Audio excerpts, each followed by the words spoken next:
एक विवाह गीत सुनाती हूँ। मेरा विवाह गीत अच्छा लगे तो प्लीज सब्सक्राइब करें, लाइक करें और कमेंट करके बताएं कैसा लगा।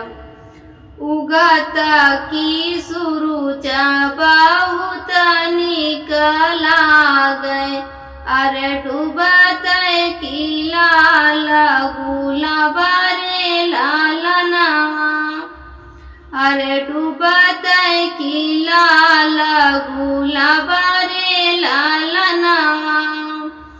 कैसे कयाई बहिनी तोहरे निदेशवा, अरे सासू तोहरा बड़ी बाकी रे लालनावा, अरे कैसे के आई बहिनी तोहरे निदेशवा, सासू तोहरा बड़ी बाकी रे लालनावा।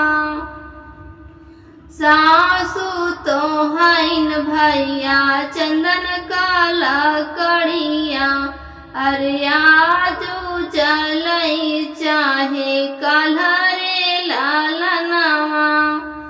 सासू तो हईन भैया चंदन काला कड़िया, अरे आजू चलई चाहे काल्हा रे लालनावा। उगता की सुरुज बहुत निकला गए, अरे डूबता की लाल गुलाबा रे लालनावा, अरे डूबता की लाल गुलाबा रे लालनावा। ननदी तो हईन भैया बना का चिरैया, अरे आज उड़ई चाहे काल्हा रे लालनावा। ननदी तो हईन भैया बना का चिरैया, अरे आज उड़ई चाहे काल्हा रे लालनावा।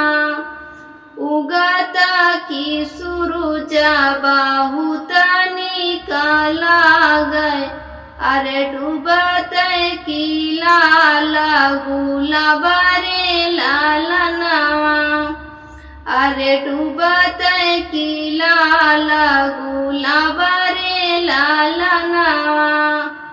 देवरा तो हैन भैया ही से अदरवा, अरे आजा बाटई चाहे काल्हा रे लालनावा, अरे आजू बाटई चाहे काल्हा रे लालनावा। अरे उगता की सुरुज बहुत निकला गए, अरे डूबता की लाल गुलाबा रे लालनावा, अरे डूबता की लाल गुलाबा रे लालनावा। मेरा गाना अच्छा लगा हो तो प्लीज सब्सक्राइब करें, लाइक करें और कमेंट करके बताएं कैसा लगा।